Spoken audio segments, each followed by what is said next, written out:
Hi, welcome everyone. We are here resuming our internal BLAB meetings, and we have today Alessandro Tamai from Università degli Studi di Trieste, who will speak on singular solutions of rolling balls model, and he will give a topological point of view. You're welcome, Alessandro. Thank you. Okay, thanks to Eva Miranda for this opportunity. I'm really glad to be here today. And this seminar is based on my research work that I did in my master thesis, developed under the supervision of Professor Andrei Agrachev from SISSA. And that I would like also to thanks for all the suggestions and help. And it's interesting and a problem that looks maybe simple, but has really interesting features. And then let me introduce it. The model is the model that describes two spheres of different arrays, rolling one on the surface of the other, and assuming during the motion the absence of slipping and the absence of twisting. If you want you can think about this kind of motion like the natural motion. As example, if you think one of the two spheres of infinity ray, then you get a plane, you have a ball rolling on a plane, and with such condition, the motion that you get is one that you get if you put your hands on the ball and you start rolling it on the plane. And to investigate such problem, we have two central tools involved. The first is the exceptional Lie group G2, and or better, one of the G2 type Lie group and Lie groups, and the split Tonius algebra, which automorphism group is exactly one of the form of the group G2. And moreover, both these two ingredients allow also to investigate the so-called singular solutions of the problem that are a specific class of solution related to the Sub-Riemannian geometry that is the setting on which we study such a problem. And this how to say in the seminar, I first introduced to the model by using Sub-Riemannian geometry. Then I will talk about such exceptional Lie group G2 and its relations with split-Tonians. And then I'll put all these things together to investigate, to explain how all these things are related with the singular solutions of the problem.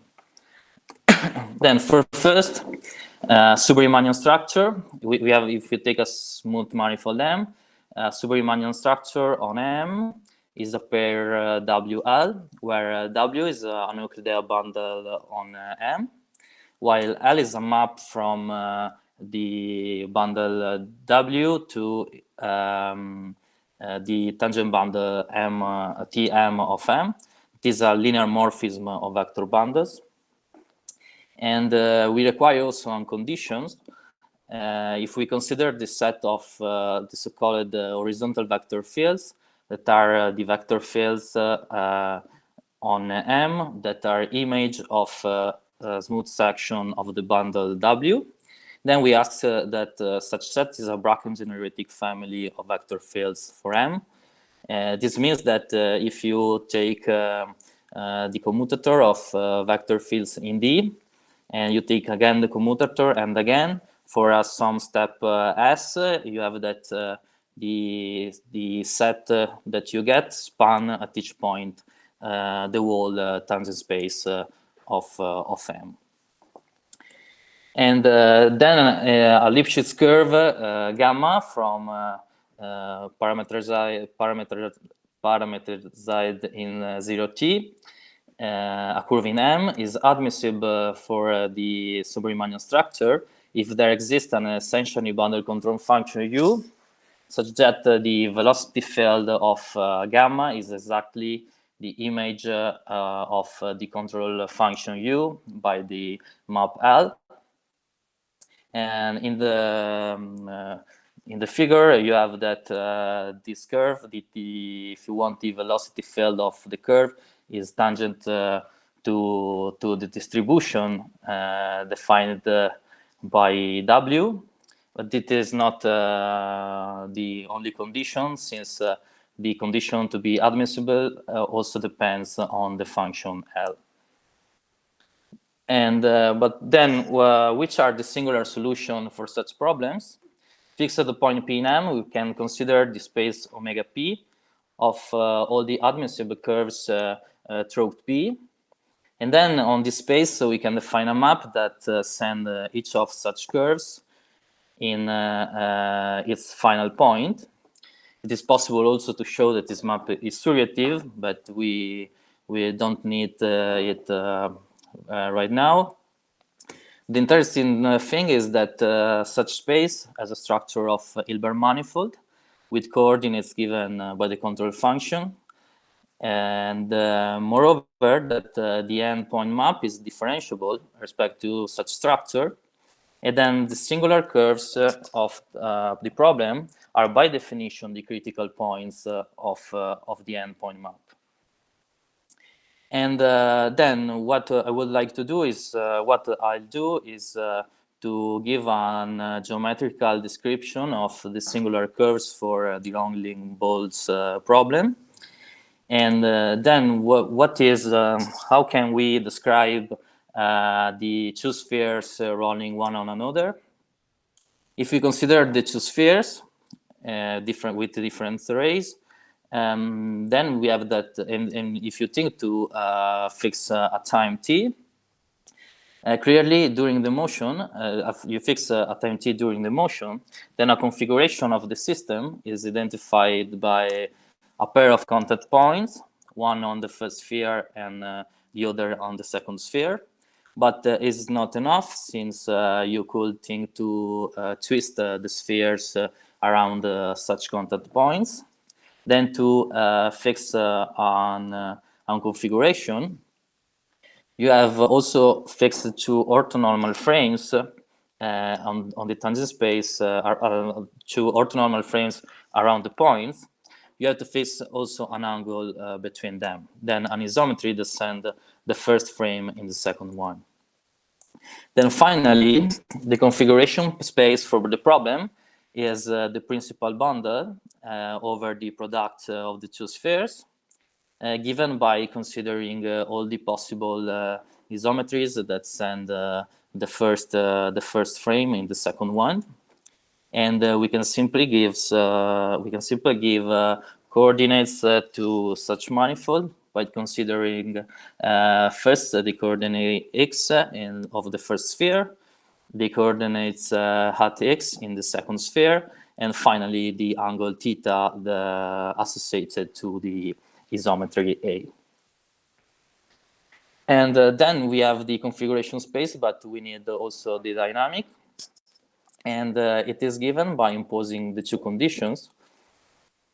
The first one is the absence of slipping, means that we impose that the velocity field in the first sphere have to be sent by the isometry in the velocity field on the second sphere, while the second condition is that if we consider a vector field x on the first sphere that is parallel along the velocity field on the first sphere, then its image by the isometry have to be still a parallel vector field along the second velocity field.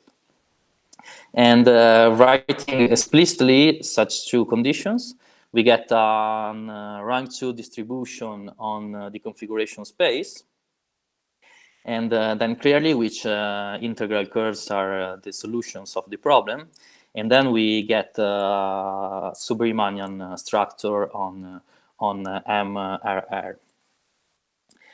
We can also simplify the problem.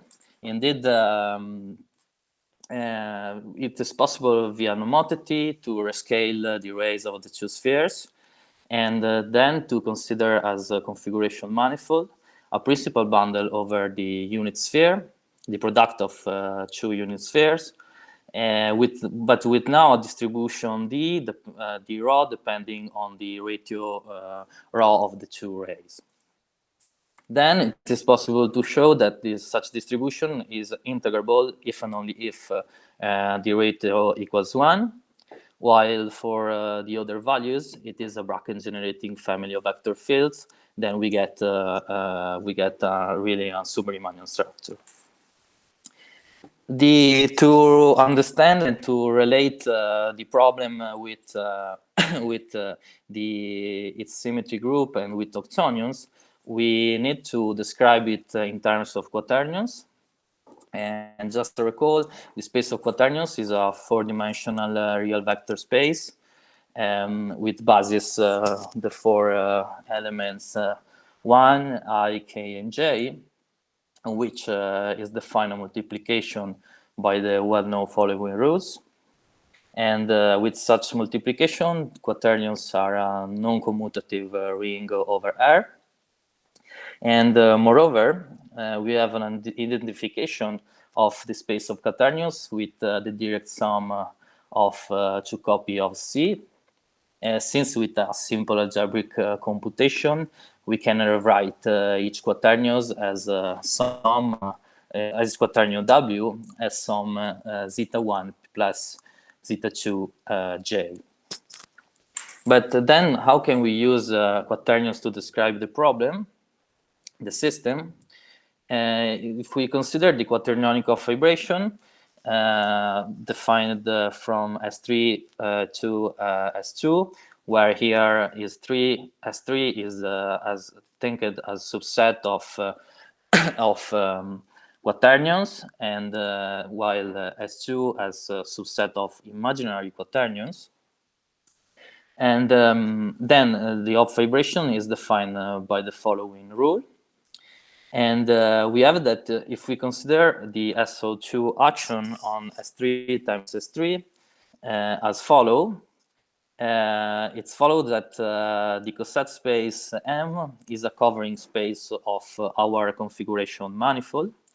This because the fiber of the off vibration can be thought in some sense as the spherical bundle of as the fibers of the spheric bundle of the two sphere, and then considering this action with the same theta, we are finally identifying our anisometry between the tangent spaces of the two spheres. This is, in some sense, the idea, and but it will be more clear later.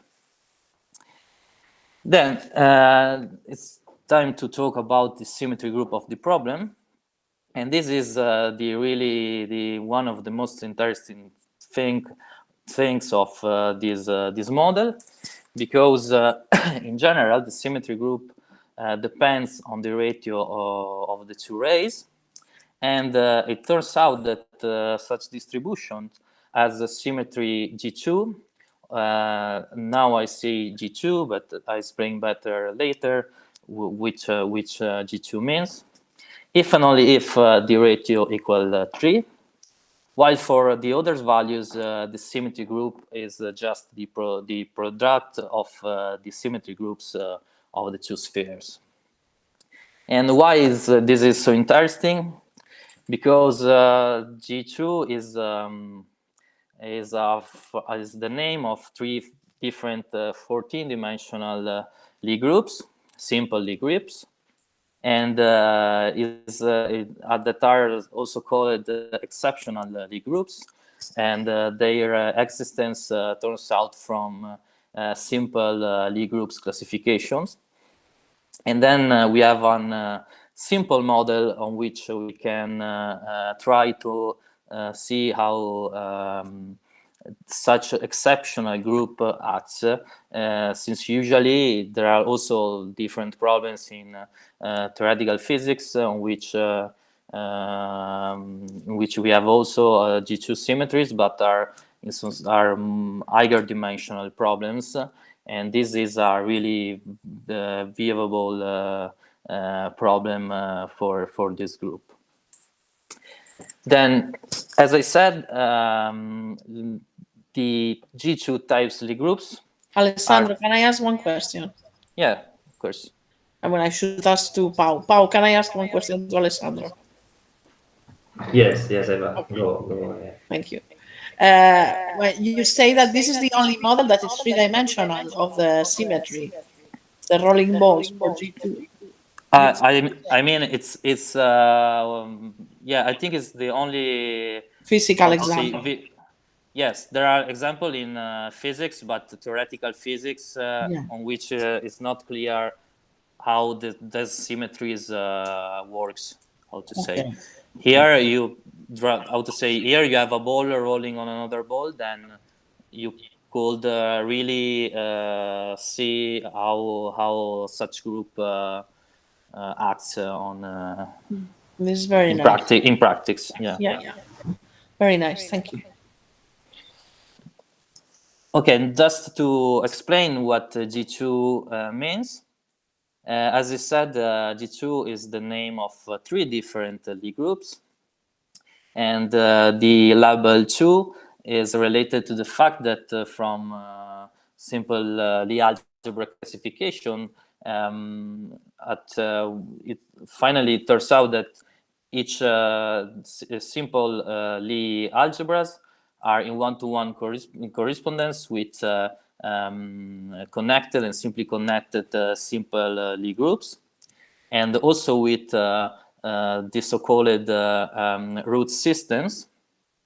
This in figure is the root system associated with the group G2, and in particular with the complex form of the group G2.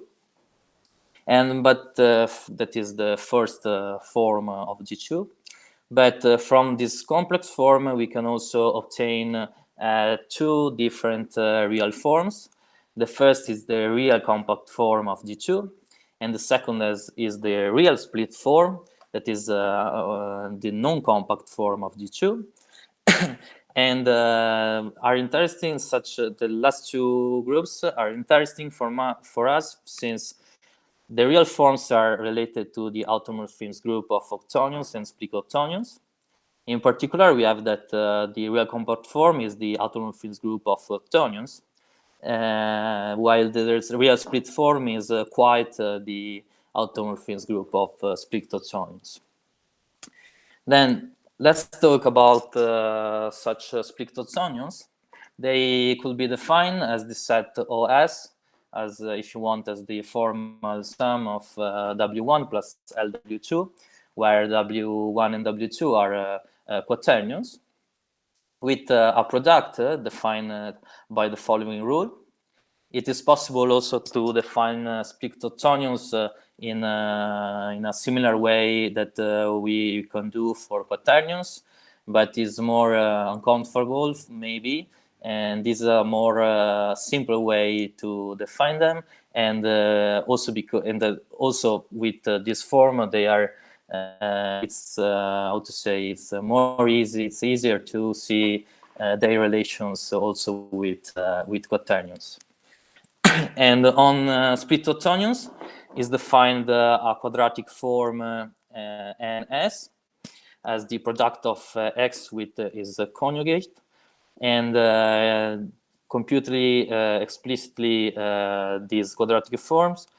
The quadratic form, it is the difference between the Euclidean norm square of the first quaternion minus the Euclidean norm square of the second one.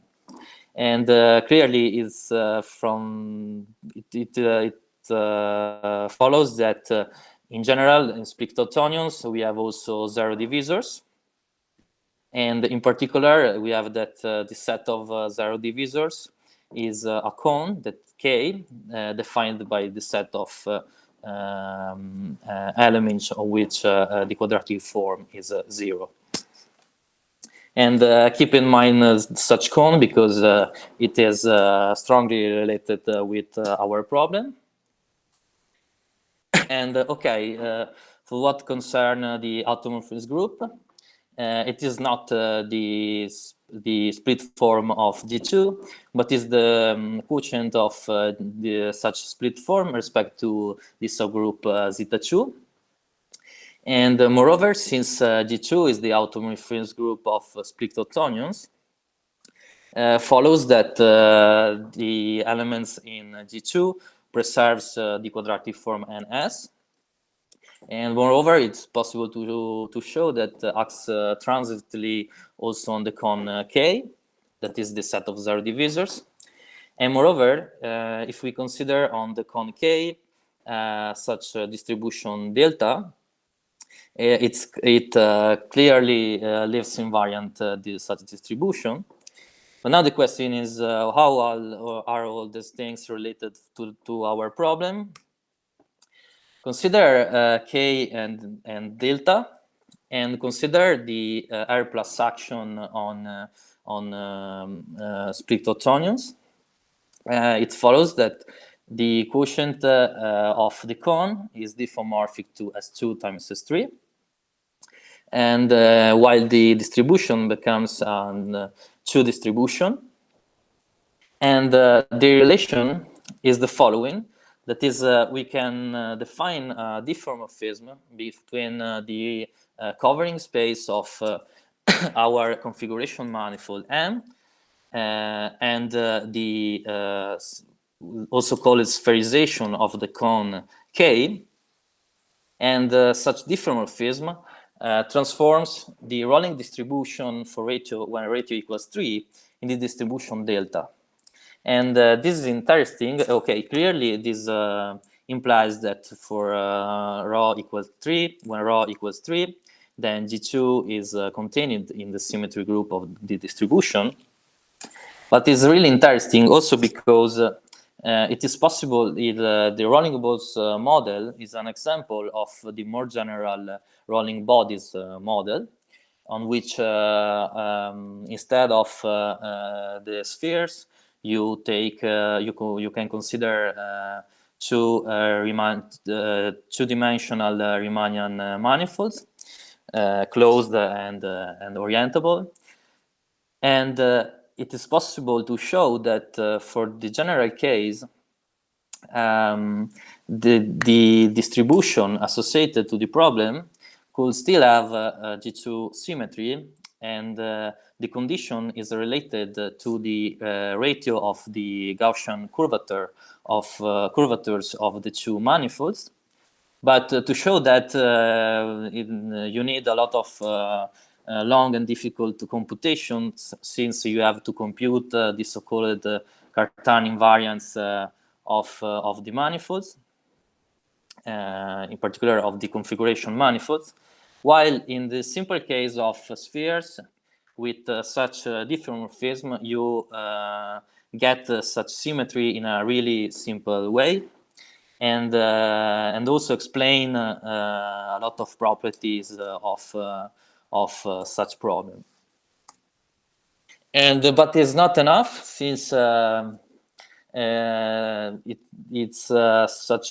such group is also related with the singular solutions of the problem. Indeed, we have that an element X in imaginary split octonions. Here we take just the imaginary ones, since the automorphism group G2 leaves the unitary element 1. Okay, send the unitary element 1 in itself. Then we can restrict, if you want, the action to the imaginary octonions.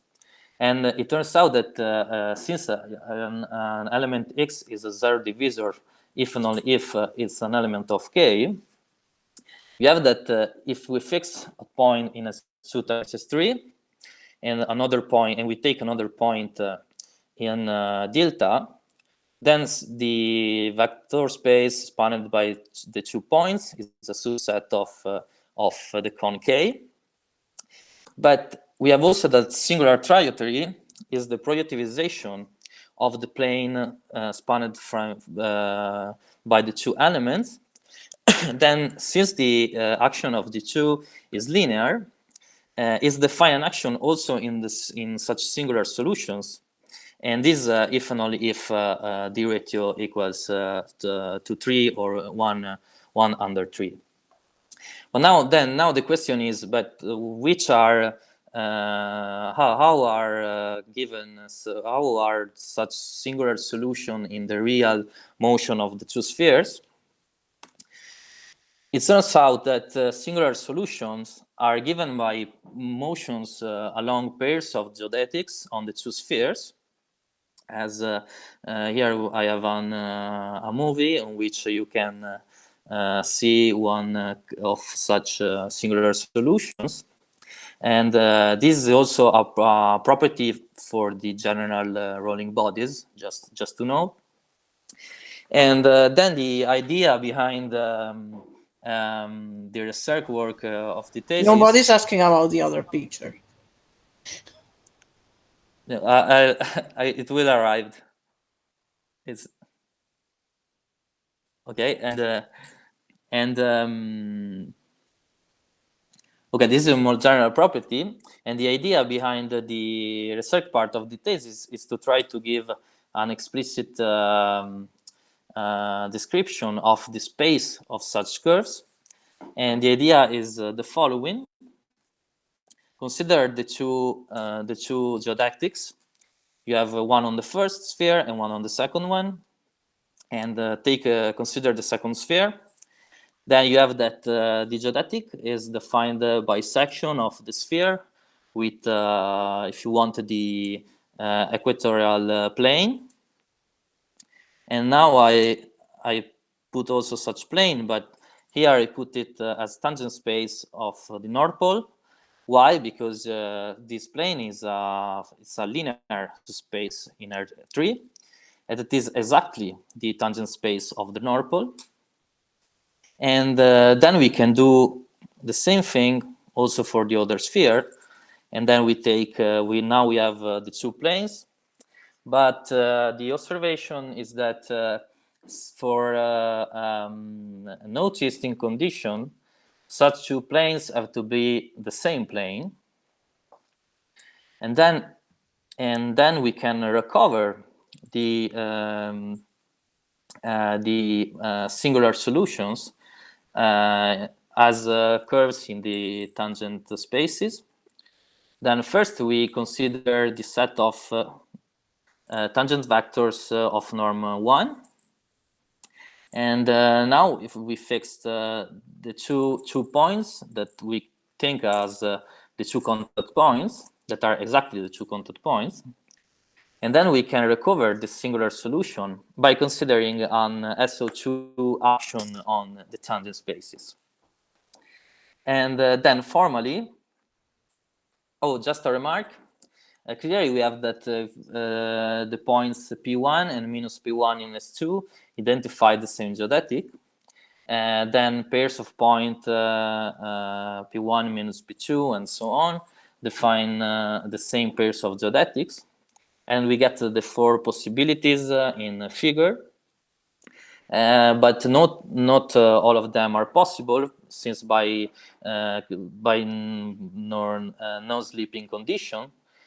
And then, in particular, we have that the only possible motions are the second one and the third one. And then we have also to take in account this fact. But this is not a problem. And then formally, I recap what I Alessandro? did. Yes? Can you recall what is a geodetic? Geodetic, okay, here is defined as geodetic as a Riemannian geodetic in the sphere. But I mean, what singular Geodesic. Okay. Yeah. Okay, are curves with which vector velocity fields is parallel along itself. Okay. It's the definition. So it's and a for it's a geodetic. geodetics. What? Sorry, I don't. It's a geodesic. Yeah, sorry, geodesic. It was a typo. I was like also thinking, did he define geodetic? And I thought this is a typo.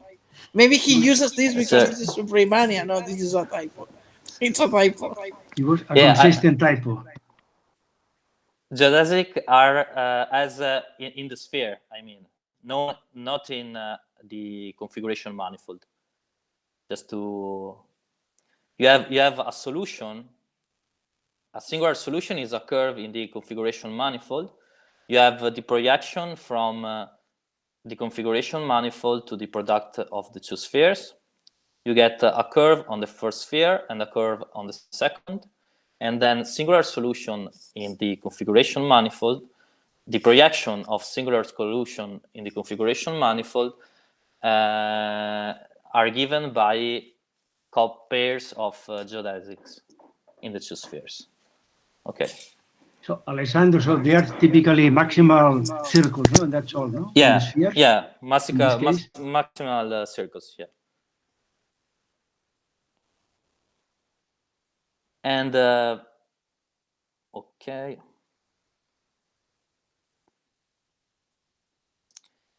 And okay, then we have also to take in account this remark. But then, as I said, if we consider the spherical bundle of S2 in quaternionic description, then we have that the fiber of such fiber bundle is geodetics on orthogonal to the base point. Then, if we take the product of fiber bundles, then we have that the fibers are pairs of geodesics are pairs of geodesics. Then formally, if we denote by M a pair of point P and Q, Q and P, in S2 times S2, and we denote by U V M a point in the product of NS2 and S2, we can define an action that moves the tangent, the initial point in such a tangent bundle, and it turns out that for rational values of the ratio, the quotient space and Rho is a 5-dimensional manifold, and S1 principal bundle over S2 times S2.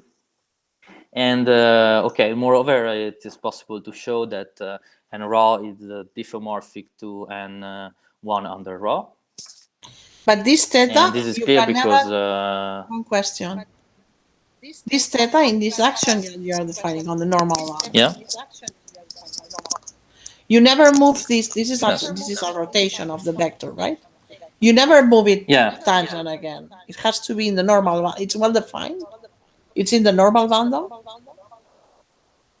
So I was thinking that this exponential is a rotation of angle theta. Yeah. And this theta is an element of SO2.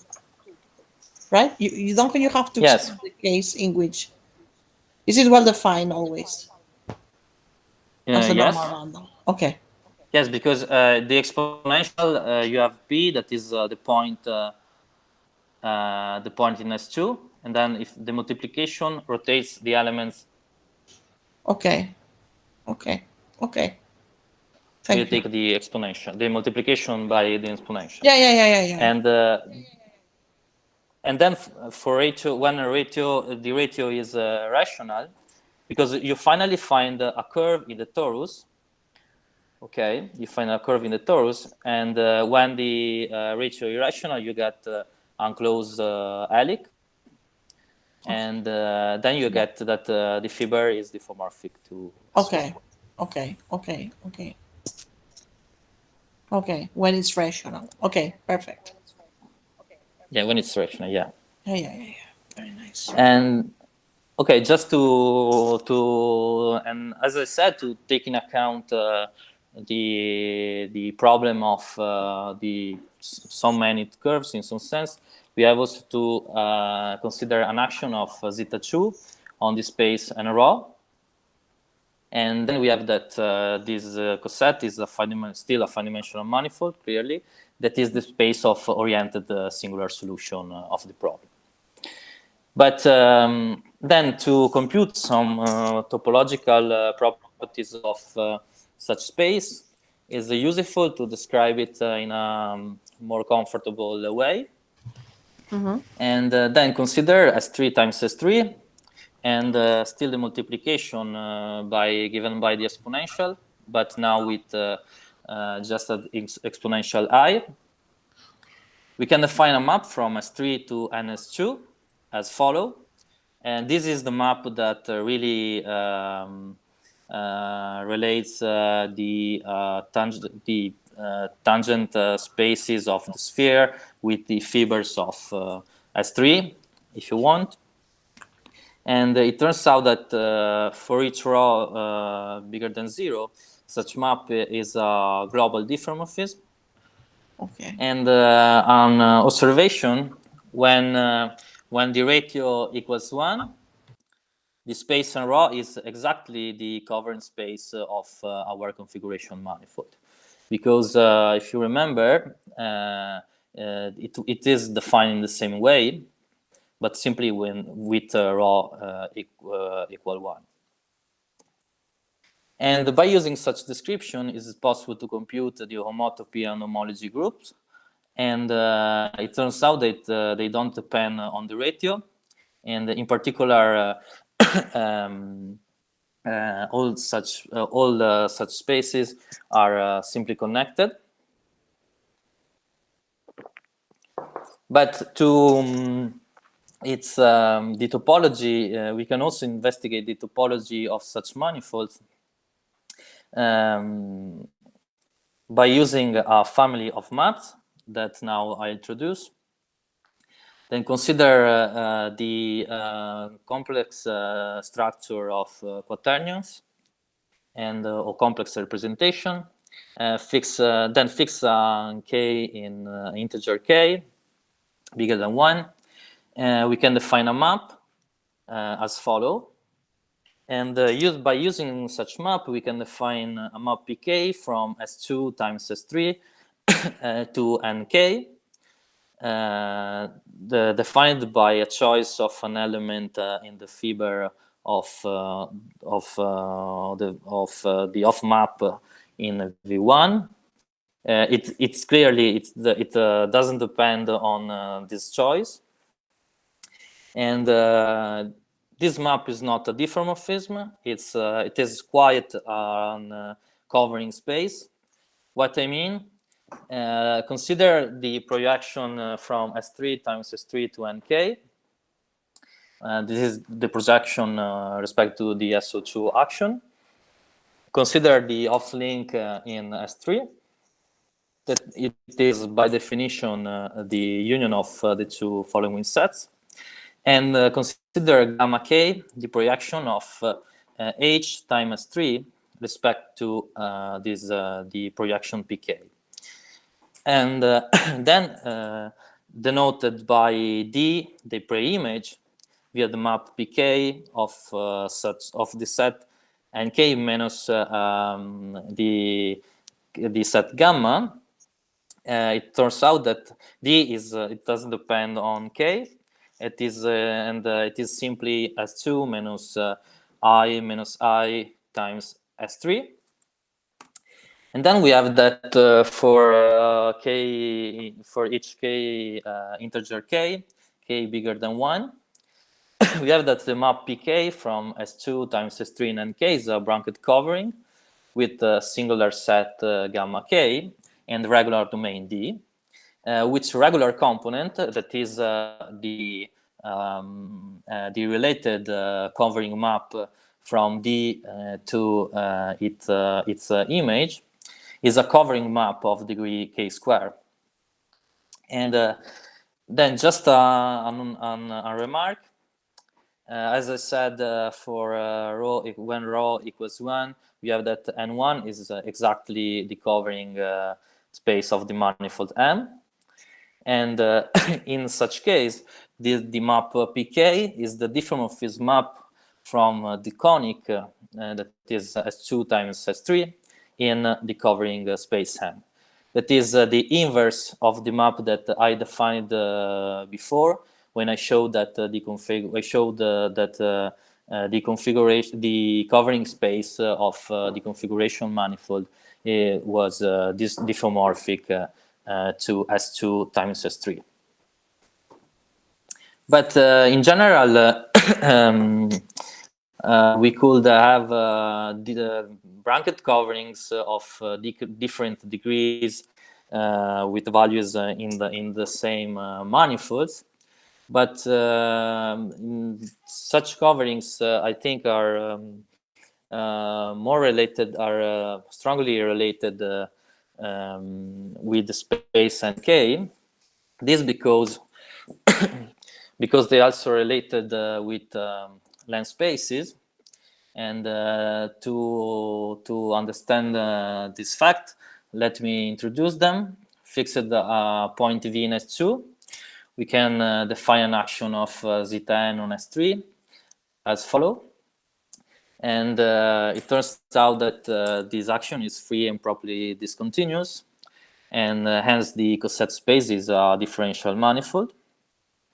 Usually, such the length spaces are defined, or better, on a kind of length spaces are defined in the same way, but on which the multiplication is given at the exponential. We have the element I of the imaginary quaternion I. This is, in some sense, a more general definition.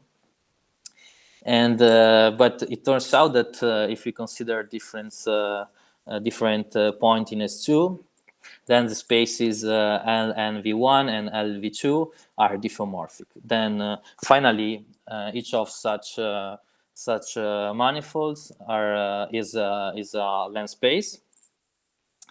And but how are such spaces related with our manifold family of manifolds? If we consider k in Z in integer k and bigger than 0, okay, we have that fixed a point in S2. The map pk induced a map from S3 in nk. And it's possible to show that this map extends to an embedding tau v from LKV in nk. And more generally, if we denote by M, then we think the covering as S2 times S3, and we consider the zeta k action on M. We have that this action is still free and properly discontinuous. And then if we denote by mk the coset space, we have that the map pk extend also to the space nk, and it's defining still a bracket covering, but now of regular degree d. Then just to recap, this is the situation between all such spaces. And just a last observation.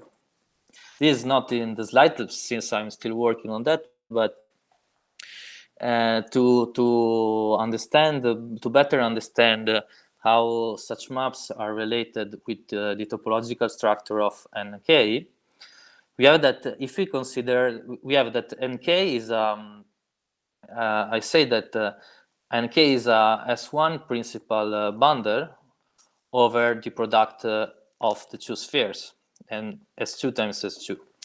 But if we now consider the projection from the product S2 times S2 in the projection in one of the two factors, then a map from S2 times S2 in S2, and we take this composition between such maps, obtaining a map from nk to S2, then we have that the fibers of such maps that is that are the preimage of a point in S2 via such maps.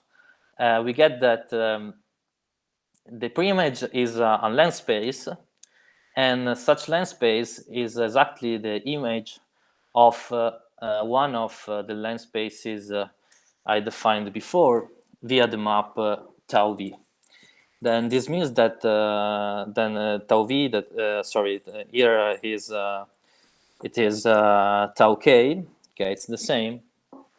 And then we have that this suggests that nk could be I'm not sure of that. I'm still working on that, but it suggests that nk could be an fiber bundle over n2 with fiber a length space ik. And then under this point of view, that the maps pk explains in some sense how such length spaces are how to say included in nk. Okay, this is all, and thank you for your attention. If your question.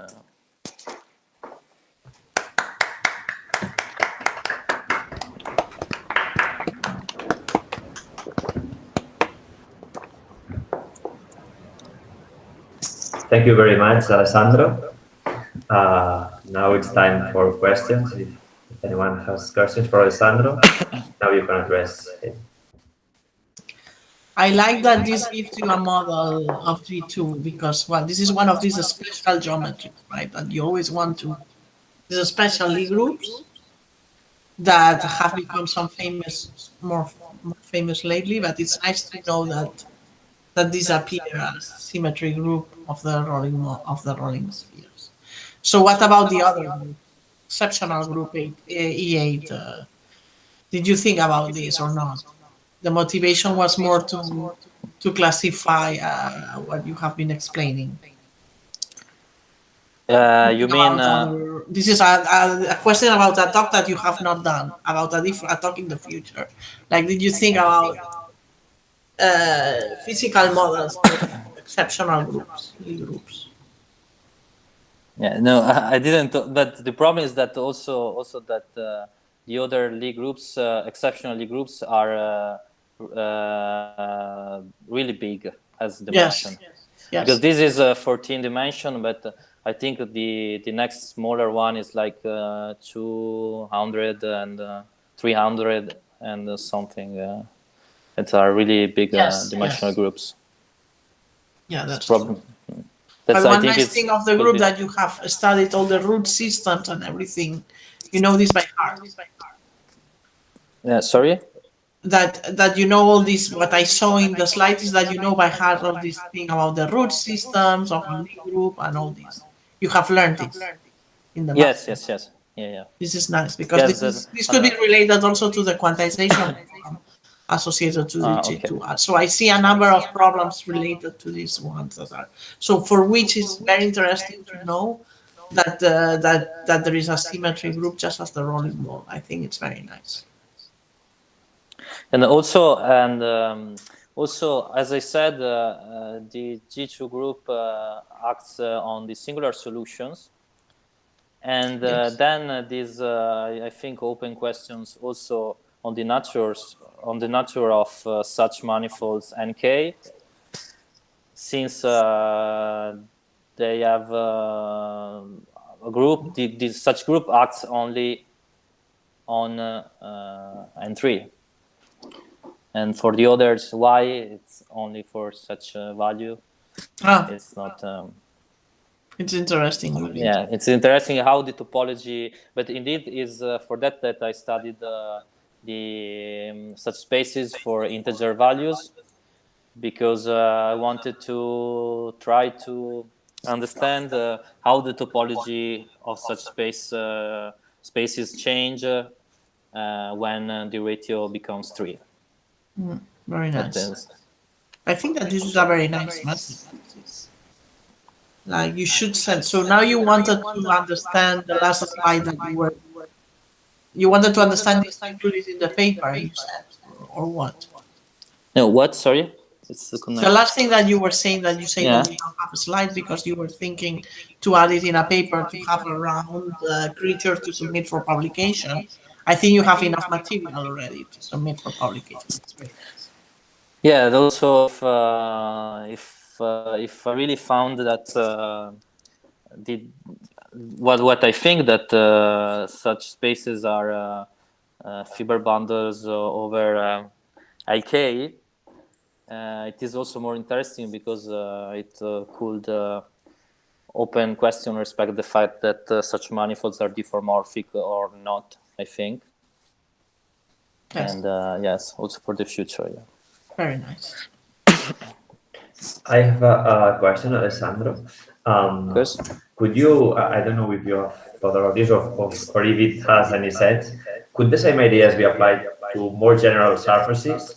For instance, surface of revolution, because this rolling could be between two of these surfaces of revolution in their maximal circles. I don't know if it can be generalized to other, or maybe to ellipsoids, not to spheres. Yeah, no, but the model, it is possible to study such model for general rolling bodies. And you have to consider, two-dimensional Riemannian manifolds. And no, I understand what you said for the revolution. I think since the singular solutions are related with geodetics, I think you get yes, an analogous that if you take revolution surfaces, you should obtain that maybe the motion around and down the, how to say, the revolution axis are exactly some singular solutions, I think. Okay, You have like a, they you have could a be tangent, that no? could Because be. then you have the solutions to Clairo. Well, yeah, you have this. That's interesting. Yeah, maybe you have good question. Yes, I think also an interesting question is, as I said, for general bodies, the G2 symmetry is related with the ratio of the Gaussian curvatures, and but in this case, you can get such symmetry from the octonionic description. And I don't know how to say if it is just my question. A question that I asked to myself is: it is just a case that, or not, that it is possible to use, in some sense, octonions in a more complicated way, clearly, but also to understand the more general problem, or not. This could be interesting, I think. But it looks very attached to the problem of the spheres, right? Because you have used, in a way, the formulation of the Hopf vibration with the octonions. Yeah. It's very related to the kind of conjugation you are using. I don't know if it would work if you don't have spheres. It looks like you need to have these spheres to have. Well, I don't know. Maybe you're right. Very interesting. In any case, I think it's beautiful. Beautiful talk. Thank you. Indeed, related to Paul's question. So I was going to give the same question. First, thinking that if we were in the desert time, so this is like you are changing to watermelon to an orange and a melon, no, for instance, and you look how they evolve one over the other, no? I mean, sorry. Instead of two balls, no? Yeah. Okay. Yeah. I mean, to watermelons. This means you change to an orange and a melon, no? And so this means these are kind of these prolate and oblate ellipsoids, no? Yeah. And I'm pretty sure that the singular, I mean, all these singular solutions, of course, they are very related to this kind of, I mean, this kind of maximal or smaller circles are more or less, they have in this revolution ellipsoids, no? Yeah, also, I think so. What could be interesting is, of course, you will have a richer Lie group acting there, no? Yes, yeah. Yeah. That's Yeah, a good this I yeah. mean, I maybe understood better- that you had 2 watermelons in the desert, and I was like thinking, what is No, this? it's better to begin with watermelon and melon, or watermelon and orange, just to begin. You didn't Just say not to be so desert. brutal. As dessert. Not in the desert. Okay. I was like thinking that this was okay. Very nice. Yes.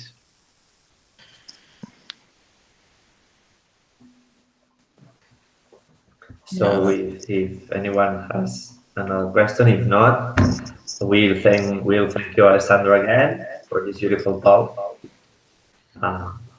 Thank you very much. Thank you. Thank you, Alessandro. Thanks. And Thank let's you. meet again Thank you. in 2 weeks. Yeah. We meet again, and Alessandro, best of luck with the job search. If we have some Okay. we have some positions, we will let you know. If we Yes. hear Okay. some- Okay. Definitely. Thank you. Okay.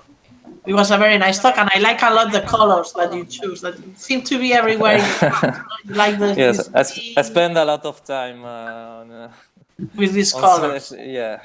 That's very to nice. choose the. But this is the right colors that colors. you have in the rear, no? This is your color essentially. This Yeah. turquoise. I really like them. This is why I put it. It's very nice, very nice, very elegant, very nice. This was my girlish comment, but it's valid as any other comment. Okay, see you, well, not next week, but the week after with Konstantinos, and we start 30 minutes before, because also it's the starting of the Yeah, junior and course. don't forget to register to our workshop. Yeah, exactly. What happens that I am the only one who registered for the Poisson? Is this possible? Oh. For the junior Poisson? That means that you are the youngest in this. I class. want to be the youngest. I think I registered. Yeah, I think I registered too, but maybe I can register again. Alessandro, did you register for this Poisson?